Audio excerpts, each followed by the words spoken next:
नमस्कार। स्वागत है आपका press information bureau news analysis के सेकंड पार्ट में। तो बहुत सी इंपॉर्टेंट न्यूज़ अभी हम डिस्कस करने जा रहे हैं। तो अभी जो न्यूज़ है यह है नेशनल डी वार्मिंग डे के ऊपर। ओके, तो यहाँ पर एक एविडेंस बेस्ड इम्पैक्ट है इस डे जब से हमने इसको मनाना शुरू किया है। ओके, तो इम्पैक्ट पड़ा है, अच्छे जो रिजल्ट हैं सामने निकल कर आए हैं। तो ये है ministry of health and family welfare के द्वारा इसको जो है इस फंक्शन को आयोजित किया जाता है। ओके, सिंगल डे ये प्रोग्राम होता है और साल में 2 बार जो है ओके इसको मनाया जाता है। जो कि जो स्कूल्स और आंगनवाड़ी के थ्रू इसको मनाया जाता है कि जो कि जो अवेयरनेस है ओके वॉर्म्स के बारे में, इन्फेक्शन के बारे में। ओके, जो छोटे छोटे कीड़े होते हैं उनकी वजह से इन्फेक्शन हो जाती है, तो उसके बारे में अवेयरनेस जो है उसको जो है पैदा किया जाए और ज़्यादा से ज़्यादा लोगों को अवेयर किया जाए इस बीमारी के बारे में। तो यहाँ पर बात की गई है soil transmitted helminthiasis. Okay, short form में इसको एसटीएच बोलते हैं। तो एक तरह का एक इंटेस्टिनल वॉर्म इन्फेक्शन है। ओके, सो जिससे क्या होगा, पब्लिक हेल्थ जो है ना उसको बहुत ही एक तरह का इम्पैक्ट पहुंचता है, धक्का पहुंचता है। तो उसको हमने सही करना है, पहले इसके बारे में जानना है ये है क्या। ओके, सो यहाँ पर बहुत सारे इफेक्ट हैं, खासतौर पर जो बच्चे हैं उनके फिजिकल ग्रोथ के ऊपर, उनकी वेल बींग के ऊपर। उनको जो है एनीमिया जैसी बीमारी हो सकती है, अंडर न्यूट्रिशन की जो प्रॉब्लम है वो जो है डेवलप हो सकती है अगर ये वॉर्म इन्फेक्शन जो है बच्चे को हो जाती है। तो यहाँ पर रेगुलर डी वार्मिंग जो है वो बोली गई है WHO के द्वारा कि आप इस जो वॉर्म इन्फेक्शन है इसको ख़त्म करने के लिए रेगुलर डी वार्मिंग करो। ओके, इन जो कीड़े हैं, इन जो छोटे छोटे इंसेक्ट्स हैं इनको ख़त्म करो। ओके, जो बच्चे हैं खासतौर पे उनके ऊपर ध्यान रखो। जो एडोलेसेंट्स हैं, जो अभी 18 साल की उम्र जिनकी नहीं हुई, ओके, जो अभी बालिग हैं, सॉरी नाबालिग हैं, ओके, तो उनको यहाँ पर कोशिश करो कि बचाया जा सके। जो एसटीएच का बर्डन है, सॉइल ट्रांसमिटेड हेलमिंथेसिस है, इनसे बचाया जा सके। तो यहाँ पर कैसे बचा सकते हैं कि बच्चों का न्यूट्रिशन लेवल सही करो, बच्चों की हेल्थ सही करो, उसके ऊपर पैसा लगाओ, उसके ऊपर कंट्रीब्यूशन दो। ओके, तो जो मिड डे मील स्कीम आपको पता है, मिड डे मील स्कीम जो सरकारी स्कूलों में चलाई जाती है खासतौर पर कि दोपहर का जो खाना है बच्चों को वो मुहैया करवाया जाए। वहाँ पर यही कोशिश होती है कि बहुत सारे गरीब परिवार के बच्चे होते हैं जिनको हेल्दी डाइट नहीं मिलती, तो सरकार जो है मिड डे मील स्कीम के थ्रू उनको हेल्दी डाइट प्रोवाइड करती है जो कि न्यूट्रिशन की प्रॉब्लम है वो ख़त्म हो सके और बच्चों को सही सेहत मिले। ओके, तो बहुत ही बढ़िया इनिशिएटिव था गवर्नमेंट ऑफ इंडिया का ये। ओके, आगे यहाँ पर ये जो national D warming day launch हुआ था ये साल 2015 में लॉन्च हुआ था ministry of health and family welfare के तहत, और साल में 2 साल मनाया जाता है। मैंने इसके बारे में पहले ही आपको जो बता दिया है। स्कूल्स और आंगनबाड़ी के थ्रू यहाँ पर जो है अवेयरनेस फैलाई जाती है। इसके अलावा जो WHO है उसने एक टैबलेट जो है वो जो है लॉन्च की है इसके ट्रीटमेंट के लिए। ओके, अगर बच्चों को ये टैबलेट देते हैं, एडोलसेंट्स को टैबलेट देते हैं, ओके, तो अच्छे तरीके से उसको एडमिनिस्ट्रेशन करते हैं, ओके, मॉनिटर करते हैं, तो जो है इसको एलिमिनेट किया जा सकता है। और उस टैबलेट का नाम है albendazole tablet. Okay, albendazole tablet important है, नाम याद रखिएगा। और जो लास्ट राउंड था डी वार्मिंग का हमारी कंट्री में, तो वहाँ पर कोविड-19 के चलते थोड़ा सा यहाँ पर रुकावट देखने को मिली। यहाँ पर सिर्फ 11 करोड़ जो बच्चे हैं और जो एडोलसेंट्स हैं उनको यहाँ पर एडमिनिस्ट्रेट किया गया है जो एल्बेंडाजोल टैबलेट है इसके थ्रू 25 स्टेट्स और यूटीज में। ओके, और WHO की जो रिपोर्ट है 2012 की इन STH के ऊपर, तो यहाँ पर उन्होंने इंडिया के कंसर्न में बात बोली है कि 64% एस्टिमेशन है कि ऐसे बच्चे हैं ओके जिनका एज ग्रुप है 1 से 14 साल के बीच में जो कि रिस्क पे हैं STH के। ओके, सो उनको जो है ऐसी वॉर्म इन्फेक्शन जो है हो सकती है, ऐसा रिस्क जो है यहाँ पर बताया गया है रिपोर्ट के जरिए। तो जो रिस्क ये एस्टिमेट किया गया था, ये इसका बेस जो था वो था जो हाइजीन और सैनिटेशन प्रैक्टिसेस हैं। ओके, और लिमिटेड STH प्रेवलेंस डाटा उस पॉइंट के हिसाब से।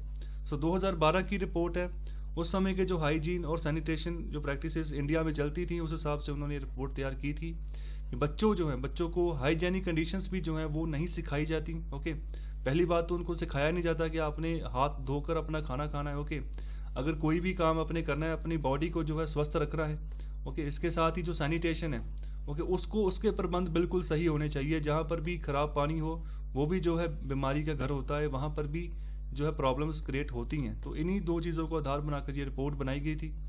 इसके अलावा इस बर्डन को ख़त्म करने के लिए ओके भारत में जो ministry of health and family welfare है उन्होंने national centre for disease control, okay, इसको अपॉइंट किया गया था। इसके तहत जो है इसके ऊपर काम किया जाएगा, एसटीएच के ऊपर इसका बर्डन रिमूव किया जाएगा, इसके सोल्यूशंस निकाले जाएंगे।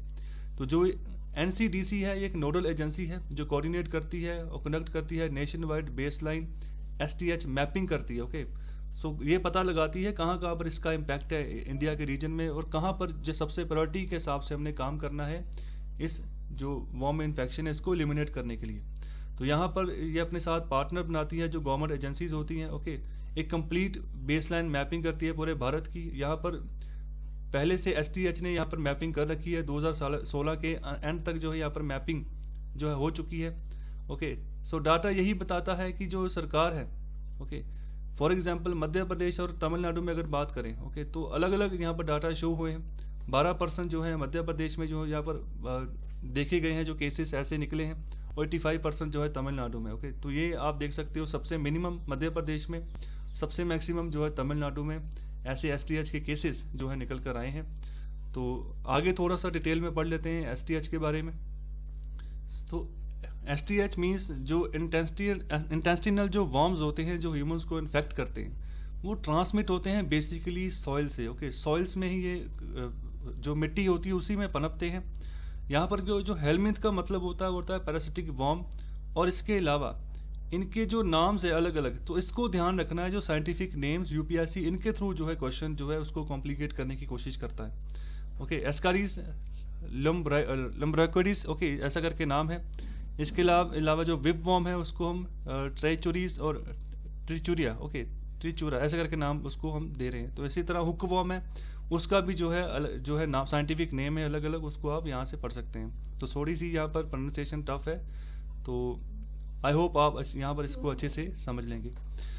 इसके अलावा जो इन्फेक्शन ये फैलती है, ओके, स्किन कॉन्टैक्ट के थ्रू फैल जाती है, ओके। इसके अलावा जो कंटामिनेटेड ह्यूमन फेसेस होते हैं उसके साथ भी ये फैल जाती है। साथ ही साथ जो मोस्ट कॉमन जो होता है वो इसका फैलने का चांसेस होता है जो वार्म कंडीशन होती है, जो मॉइस्ट क्लाइमेट होता है, और पुअर सैनिटेशन जहाँ पर होता है वहाँ पर। बहुत से लोगों को इसके सिम्टम्स नज़र नहीं आते हैं, बहुत ही रेयर केसेस में होता है सिम्टम्स जो है वो नज़र आए।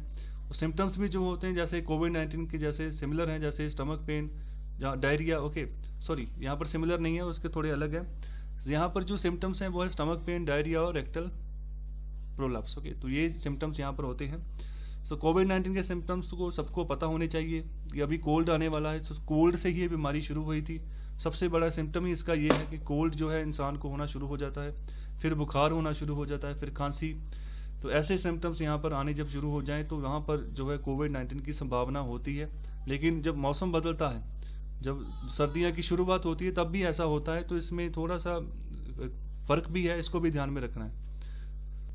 तो अगर कोई जुकाम वगैरह लगता है तो ऐसा नहीं है कि कोविड-19 हो गया, तो उसको आप टेस्ट करवा सकते हैं। और कोशिश करनी है कि अगर आप घर में रह रहे हो, बाहर अंदर जा रहे हो रेगुलरली, ओके, तो अपने जो घर में पेरेंट्स हैं, जो बड़े बुजुर्ग हैं, उनके टच में कम ही रहें, क्योंकि अभी भी चांसेस जो हैं दोबारा से बनने शुरू हो गए कोविड-19 के। तो अपना बचाव रखना पड़ेगा, फिर ही फैमिली का बचाव होगा। तो यहाँ पर कुछ वेरियस रीज़न बताए हैं जहाँ से ये ट्रांसमिशन होता है। सबसे पहला जो अडल्ट फॉर्म जो होता है वो जिंदा होता है ह्यूमन इंटेस्टाइन में, ओके, फॉर फूड, क्योंकि फूड को खाता है, पचाता है उसको, वो जो है survival and produce thousands of eggs each day, okay.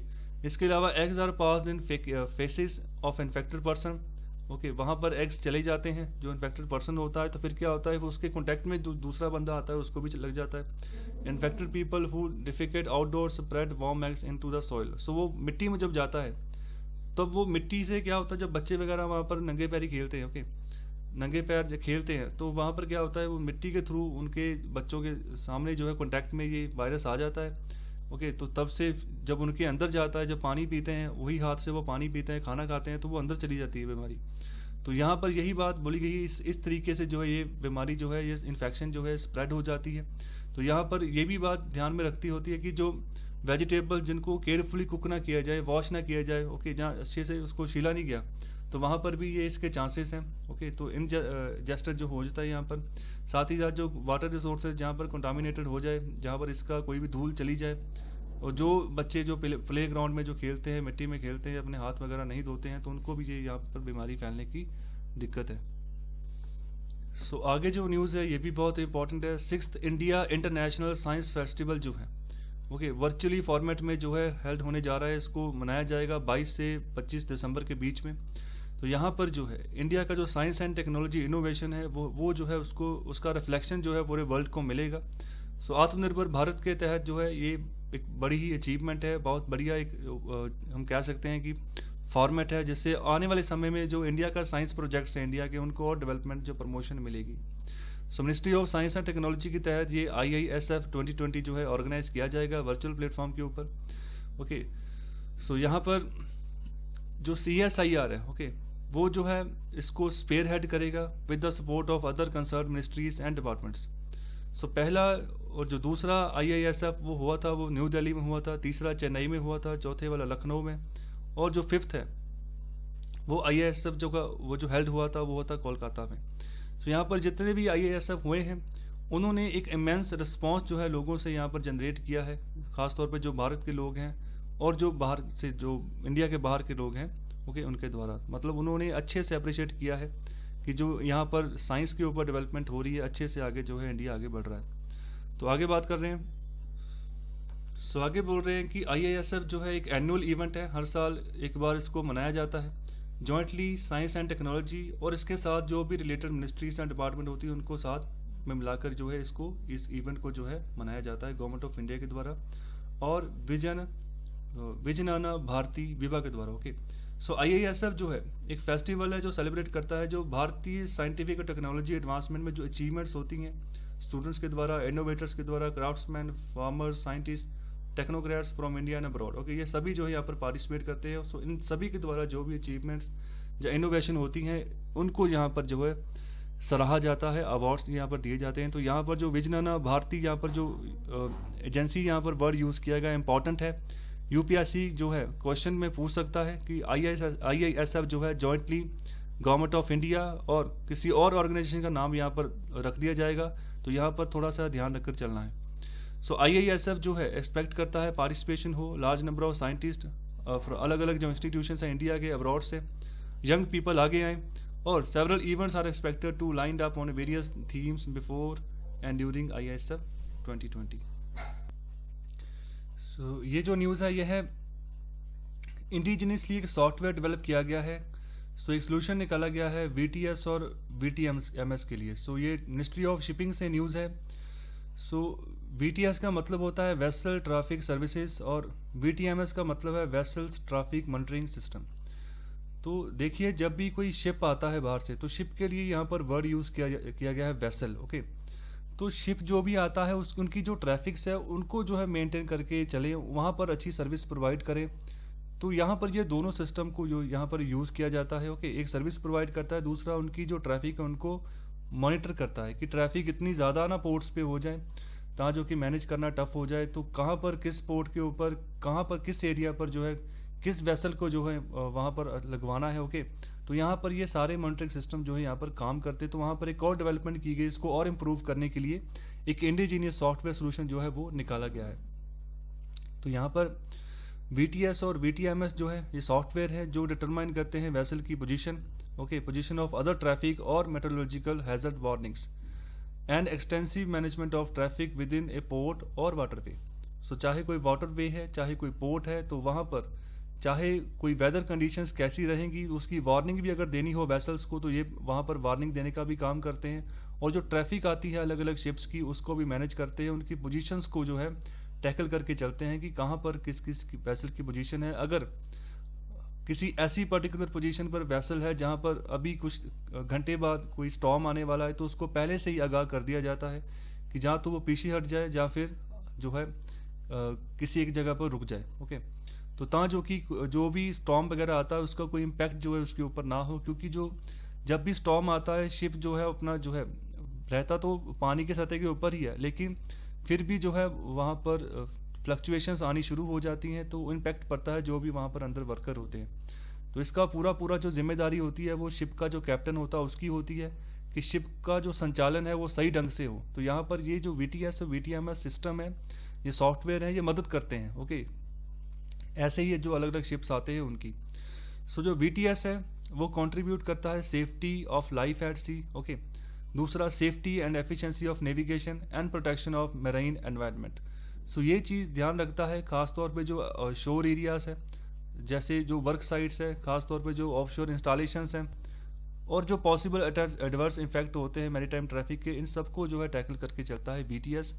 सो कहने का मतलब कि अगर सपोज करो जैसे चेन्नई में कुछ समय पहले ऐसा हुआ था कि जो एक ऑयल टैंकर था उसका तेल लीक कर गया, ओके, तो पूरा जो शोर था, ओके, पोर्ट के आसपास का एरिया सारा खराब हो गया। तो वहाँ पर इन सब चीज़ों के ऊपर भी सेफ्टी कैसे लेकर चले जाए, जो इसके ऊपर फोकस करता है कि ऐसी इंसिडेंट जो है दोबारा से ना हो। साथ ही साथ जो वीटीएमएस है, ये जो है कुछ बिजिएस्ट वाटर्स जो है वर्ल्ड के, वहाँ पर इसको इंस्टॉल किया जाता है, जहाँ पर बहुत ज़्यादा ट्रैफिक रहती है पोर्ट्स पे। खास तौर पे सपोज करो जैसे पनामा कनाल है, ओके, आपने साउथ अमेरिका किसी कंट्री में जाना है, इक्वाडोर में, तो आप पनामा कनाल के थ्रू चले जाओ, ओके, वहाँ पर ये ऐसे सिस्टम लगे हैं, ओके, जो कि ट्रैफिक को कंट्रोल करते हैं, क्योंकि पनामा कनाल ऐसी जगह है जहाँ पर ट्रैफिक बहुत ज़्यादा हो जाती है। वैसे ही मलक्का स्ट्रेट है यहाँ पर, वैसे ही जो इजिप्ट के रास्ते जो लोग इंडियन ओशियन से जो है यूरोपियन कंट्रीज से मिलते हैं, ओके, जिसको हम बोलते हैं सूज कनाल, ओके, बहुत ही इंपॉर्टेंट है सूज कनाल, इजिप्ट की टेरिटरी है ये, ओके, तो यहाँ पर भी बहुत ज़्यादा ट्रैफिक होती है। तो ऐसे जितने भी एरियाज होते हैं, बिजीएस्ट वाटरवेज हैं वर्ल्ड में, वहाँ पर वीटीएमएस सिस्टम जो है यूज़ किया जाता है, इंस्टॉल किया जाता है कि अच्छे से ट्रैफिक की मैनेजमेंट हो सके, किसी को किसी चीज़ की दिक्कत ना आए, क्योंकि अगर शिप को थोड़ी सी भी खराबी आती है तो बहुत बड़ा नुकसान जो है हो सकता है। सो आगे यहाँ पर वैल्यूएबल कंट्रीब्यूशन देते हैं कि सेफर नेविगेशन हो, एफिशिएंट ट्रैफिक फ्लो हो, प्रोटेक्शन हो एनवायरनमेंट के साथ साथ। देखो अगर शिप अच्छे से जो है फ्लो करके जाएंगे, किसी तरह की परेशानी नहीं आएगी, तो एनवायरनमेंट भी बचेगा, किसी तरह का केमिकल फ्लो समुद्र में नहीं जाएगा। So traffic flow is busy approach routes, assess channels, harbors can be coordinated safely in the best interest of port and its users. So incidents and emergency situation can be dealt with quickly. Data from traffic movements can be stored and used as reference information for post administration and post authorities and coast guards. Okay, तो इस जो data store होता है इस system के through, उसको भी आगे दोबारा यूज़ किया जा सकता है अलग अलग अथॉरिटीज़ के द्वारा, एडमिनिस्ट्रेशन के द्वारा, कोस्ट गार्ड के द्वारा। ताज जैसे कोस्ट गार्ड ने सिक्योरिटी रखनी होती है, ओके, पूरे कोस्टल लाइन की, तो वहाँ पर भी ये डाटा बहुत इंपॉर्टेंट है उन सबके लिए कि कौन सा शिप आ रहा है। अगर शिप यहाँ पर आ रहा है तो उनको क्लैरिटी हो जाती है कि हाँ इंडिया का ही शिप है, जहाँ किसी फॉरेन कंपनी का शिप है तो उसको जो है इजाज़त दी जाए कि वो इंडिया की कोस्टल लाइन में आ सके। ठीक है, तो सिक्योरिटी ऐसे रहेगी। जो शिप, कई बार ऐसे शिप आ जाते हैं जो छोटी बोट्स आ जाती हैं, जैसे पाकिस्तान ने किया था 2008 में, ओके, जितने भी टेररिस्ट आए थे वो समंदर के रास्ते आए थे टग बोट पर, लेकिन आइडेंटिफाई नहीं हो पाया, ओके, तो यहाँ पर कोस्टल सिक्योरिटी को और प्रमोशन मिलती है जब ऐसा कोई भी सिस्टम जो है लागू होता है। सो आगे बात करें वीटीएमएस के बारे में, तो ये मैंडेटरी है अंडर आईएमओ कन्वेंशन, ओके। सो आईएमओ का फुल फॉर्म क्या है, ओके, सो आप मुझे कमेंट बॉक्स में बताइए। आईएमओ का कन्वेंशन हुआ था, उसमें एक कन्वेंशन में बात कही गई थी सोलास, मतलब safety of life at sea, okay, चाहे वो तो समुद्र के जो जीव है उनकी लाइफ हो, चाहे ह्यूमन बींग्स जो वहाँ पर ट्रैवल कर रहे हैं उनकी लाइफ हो, वो उसको बचाना है, ओके। तो ये मैंडेटरी है कन्वेंशन, इसको लागू करना है, ओके, जितने भी मुल्क जो है आईएमओ कन्वेंशन का हिस्सा है या आईएमओ के मेंबर हैं। सो यहाँ पर वीटीएमएस जो ट्रैफिक इमेज जो होती है उसको कंपाइल किया जाता है, collected by means of advance sensors such as radars, AIS, okay, direct finding, CCTV, VHF और other cooperative systems and services. So a modern VTMS integrates all the information into a single operator working environment for ease of use and in order to allow for effective traffic organization and communication. तो ये आप जो make in India VTMS develop launch हुआ है, तो इसके जो basic points हैं यहाँ पर ये आप देख सकते हो। Shore based tool for safety of life at sea and safe navigation installed at all major ports and narrow passages with dense shipping traffic. So narrow passages जैसे सूज कनाल है, जैसे पनामा कनाल है, जैसे मलक्का स्ट्रेट है, okay, जहाँ से ship ने जो है क्रॉस करना होता है, निकलना होता है एक जगह से दूसरी जगह। So indigenous software developed by DGLL and NTPC-WC at IIT Chennai.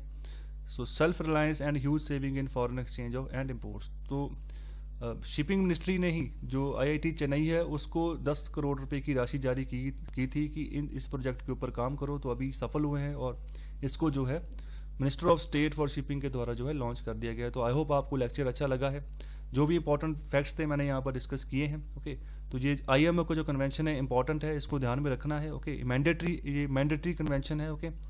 तो यहाँ पर ये सबसे इंपॉर्टेंट बात है। तो बहुत बहुत शुक्रिया आपका लेक्चर सुनने के लिए। लाइक, शेयर और सब्सक्राइब करना ना भूलें। खुश रहें और अच्छे से पढ़ाई करें। धन्यवाद।